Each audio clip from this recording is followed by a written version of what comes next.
Alaskans, wherever you are, welcome to the Must Read Alaska Show. Coming to you from somewhere in Alaska. This is the place where we talk about, you guessed it, Alaska. Where we keep the mainstream media on their toes and where we are standing up for what's right in a world run by leftists. You can find out more by heading over to mustreadalaska.com and also checking out the Must Read Alaska YouTube channel for some really great content. But first, let's get this party started. Welcome, everybody, to the Must Read Alaska Show. I'm your host, John Quick, coming to you live from somewhere in Alaska. I hope everybody's having a phenomenal start to their week, folks. With the sun is out, it is, 60 degrees. I think it maybe hit 70 degrees this last week here on the Kenai Peninsula. Myself and my family were up in Denali RVing, and we had a blast last week. So we're back now on the Kenai Peninsula and excited to go to, I think we're going to go to a summer solstice festival. But we have a special guest today. But before I introduce our guest, I want to thank everybody that listens, watches, and reads Must Read Alaska. If you want to help keep the lights on, just go to mustreadalaska.com. On the right-hand side, there's a little donate button. Every $5, $10, $100 helps keep the lights on here at Must Read Alaska. If you want to sponsor the show, just email me, John J.H. at mustreadalaska.com. And I want to give a special shout out to an Alaskan that's going to the Olympics. She is one of the daughters of the owners now of Must Read Alaska, Kristen Faulkner, and she is going to the Olympics. It's pretty awesome. She picked up biking after she had a stint in the corporate world and obviously was amazing at it and made the Olympic team. So shout out to you. Very excited for that. We're going to be watching. I think Ali Ostrander, also from the Kenai Peninsula, is either in competing in the trials right now for the Olympics for running or possibly has made the Olympic team. I'm not for sure, but I know for sure she is competing in the trials. So without further ado, Senator James Kaufman, welcome to the Must Read Alaska Show. Hi, John. Hey, thanks. Thanks for having me. Well, this will be exciting. I'm excited to catch up with you, hear about how you thought session went. You're running for election, and this will be a fun time. So first, let's talk a little bit about session. Give me some high-level kind of points on some of the bills that were important to you and if they made any progress or had the chance to get passed and signed by the governor. Well, thanks, John. Yeah, it was a weighty session. There's often the meme out there that we don't do much down in Juneau, but being in the middle of it, I would beg to disagree.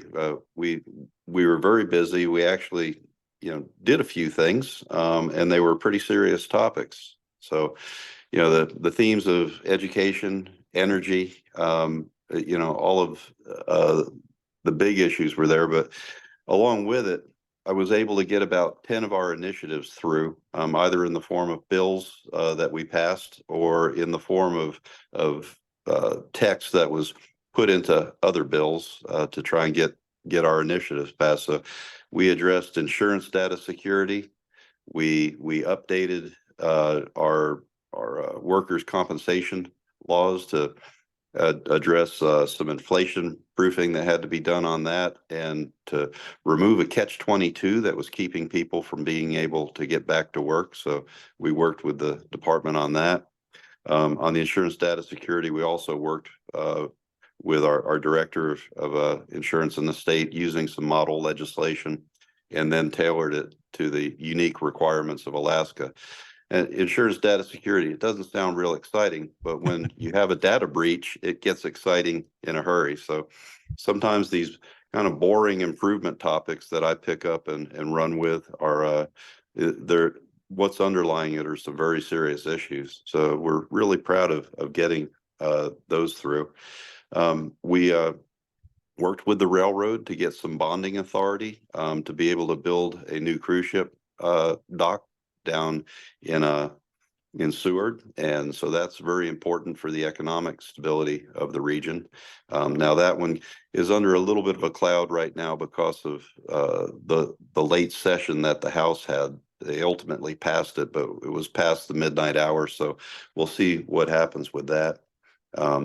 We in the realm of the operating budget, we got the transportation department a bit more money for snow plowing, which, that was a big issue, especially for me, as I was the chair of Senate Transportation.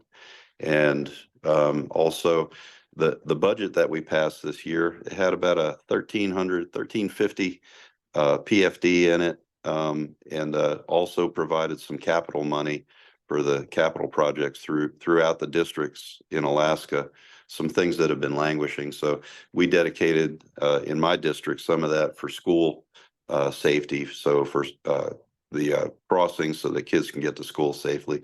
We've had some road projects that have widened the roads in my district, but we could do a little bit better with the school zone safety for better crossings for the kids that have to get across those big roads now over to the side of the road where the school is. So I feel like we had a tremendously productive session, like we addressed some big issues. And of course, there's always more big issues to address, and we'll continue to work on those. But I feel really good about my team's performance. Everything that I do in the legislature is a product of the incredible group of young folks that are working for me.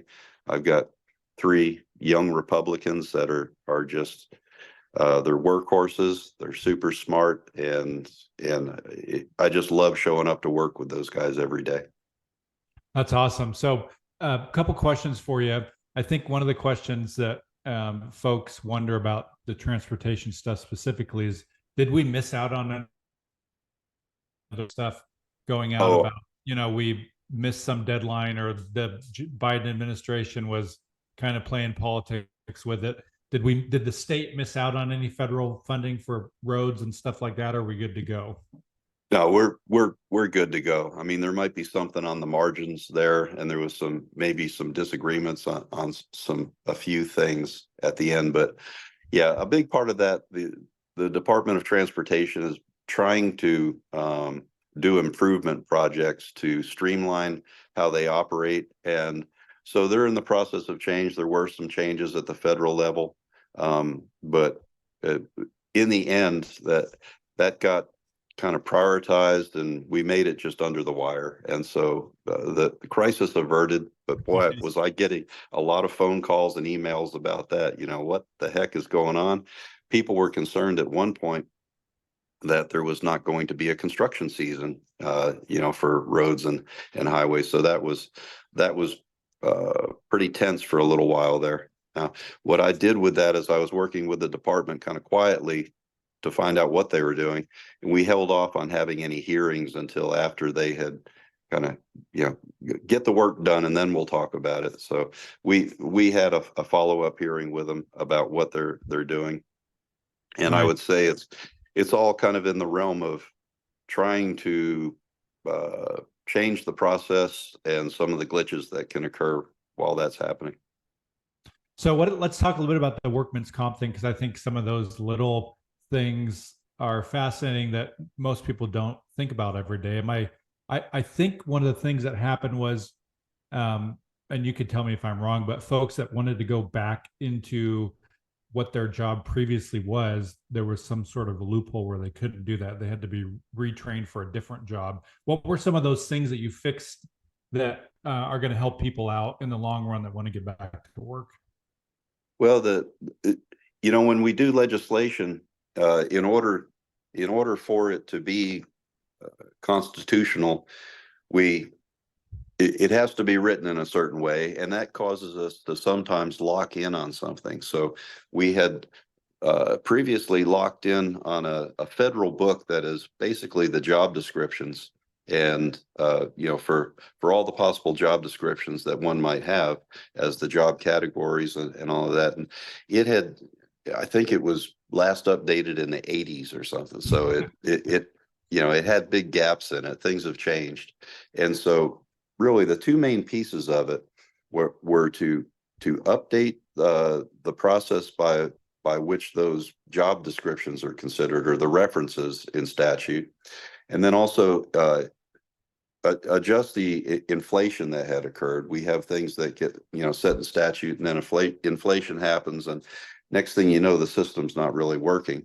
And then, of course, the other thing was to kind of change the roles and responsibility a bit to just streamline the whole process, because people were, basically getting blocked out. So we had a system that was costing money, but it wasn't producing the results. So we think that with these changes, that the system will be able to help people get back online and into adequate or even better employment, and not get stuck between the cracks. That's what was happening.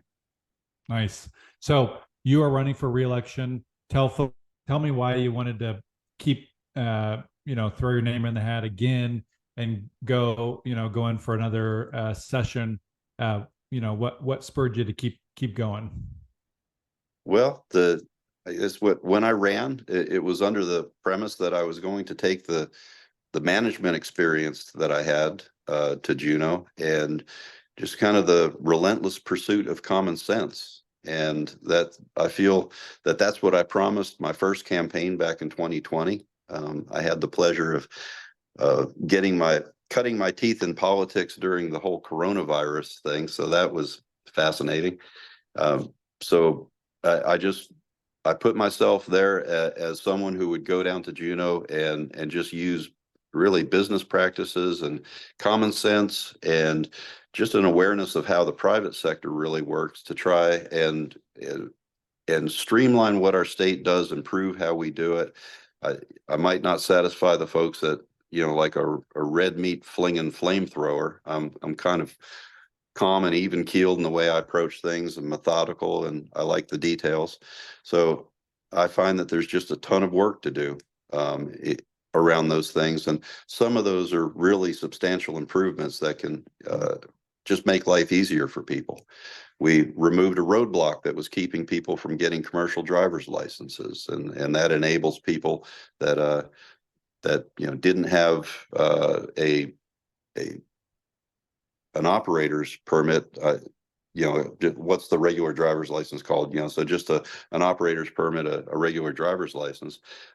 We enabled them to go into trucking school directly, which allowed people to start to get into the workforce using the modern training that's available. So we've done things to get roadblocks out of the way, and in that, I think we're addressing some of the key things that we need to think about in Alaska. So it's our security, our stability, and the opportunity that we create by having a secure and stable operating platform for the state.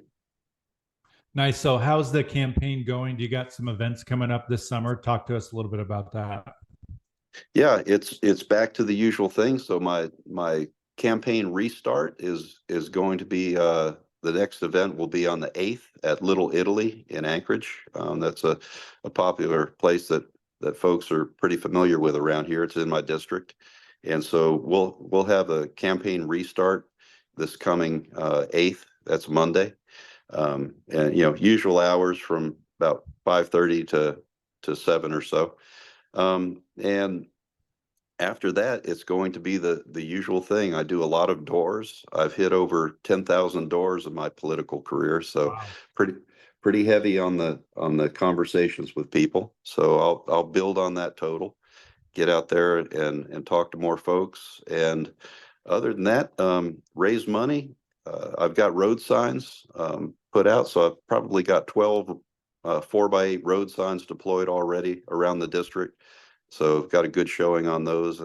People are starting to call me and ask me to drop by yard signs, and that's nice. I delivered 2 of those yesterday, so the whole thing's getting up and running. I took a little bit of a break right after session. I didn't want to go from session immediately to the grind, so I took a break and took a nice couple-week trip over to Southeast Asia. I was laying on a beach and recharging my batteries, and I really. Yeah, I went and saw Angkor Wat. Stayed in Cambodia, Siem Reap, and went and saw, the amazing temple complex there. It's right out of Tomb Raiders. It's a pretty amazing place. So went and had some fun, but now I'm cranking it back up, and I have every intention of winning this. I have the same competition that I had the last time, and she didn't do so well the first time around, and I think she'll do even worse this time. So tell folks 30,000 foot view. What is do you have people running against you? Is there Democrats and Republicans? Is it just you? I think you know that, but a lot of people aren't in the bubble, and so give us what does the race look like? Yeah, the I'd say my primary opponent is Janice Park. She's a very far left kind of activist Democrat, and so she lives and breathes on her Twitter feed, and so she's like I said, she didn't do so well last time around. I won by 10 points, and so I'm going to build on that margin. And then there's a Republican I'm not familiar with. He filed, but he's been around, and you have people that file, they put their name in, but then there's not much of a campaign to go with it. It's kind of in name only. So we'll see what happens with that. But I'd say the main horsepower that's against me is a very far left Democrat that runs pretty negative campaigns. So it's all negative all the time. And again, very, very far to the left. There's nothing on the left that she doesn't pick up and run with. So folks that are interested in maybe hearing more about your campaign, getting involved, donating, tell us where they can find you, easiest way to get in touch with you. Thank you. I've got a great website. It's Kaufman for Alaska. So that's the number 4, kaufmanforalaska.com.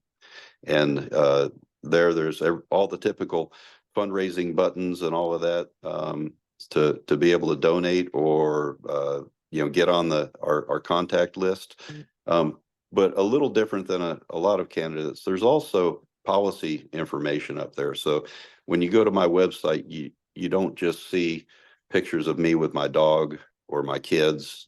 There's actually some policy stances on there. I know one of the things that frustrated me as an Alaskan that was trying to figure out who to vote for is trying to figure out what the heck these people are all about. And oftentimes, that they catch fish. That's all you know about them. So we try to push back on that a little bit by putting a lot of content online. And I would say to that, anyone who's curious about any of the policy that I've done, if you just search for me, you can get to my state webpage. Again, we have a webpage there with an awful lot of information. So if you just do a Google search for James Kaufman, Alaska, you'll get to all of my material, whether it's my Facebook page. I've got a profile and 2 pages, one as a campaigner and one as a senator. So I'm all over the web. There's tons of information. There's not much of a mystery when it comes to my stances on issues. Nice. So spending cap is one of the things that you've been beating that drum for, since you first started running. Do you think we're going to get there eventually, or is it a pie in the sky idea that a handful of people are about? No, just a quick recap for those that aren't familiar with it. I have designed a spending cap that measures our state domestic product, so our state economic activity in the private sector, averages that activity over 5 years and sets a safe percentage of that can be spent annually to fund our budgets. So it does a couple of things. It brings stability to our budgeting process, and importantly, it also links it to the private sector, which we lack that right now. So I was able, with a companion bill in the House and our bill in the Senate, I got it to the finance committees in both houses. So the spending cap has gone farther than it's ever gone before. So no, I don't think it's pie in the sky. I think that the smoothing mechanism. There's still hope for it. Oh, there is. When I took that on, I did not think that was going to be a 2-year project or a 3 or a 4. That's more like a 10-year project. And that's another reason that drives me to, continue to want to be in the legislature. Sometimes you just have to have time in the building to be able to socialize some of these big ideas. And so a GDP-based spending cap for Alaska, tying our state spending to our economic productivity, I think is a concept that, given time and letting it soak in with people, we'll get somewhere on it. And the other thing that we have that we progress pretty well we didn't make it through, but it's again, a big idea is our Executive Budget Act reform. And that's to put performance management processes into our budgeting and management of the state. So if you imagine the state running on 4-year strategic operating plans that are then updated every 2 years, and every budgeting cycle, those plans are what we're discussing the funding of. It's a different conversation than just the status quo, kick the can down the road. How much do you want to spend this year to keep doing the same old thing over and over again? It's designed to get the state on an ascending management plan that brings us to greater efficiency, more productivity in the public sector. Nice. Well, 20 minutes here has gone by in a flash, Senator. Do you have any last minute thoughts here before we head off? Well, just first off to say thanks to you and your audience, your listeners, and all the folks in the Must Read community. I'm here. I'm available. If you go to that kaufmanforalaska.com webpage, you can get hold of me. So if you have any questions about what I want to do or what I've been doing, I'm out there for the public to get hold of.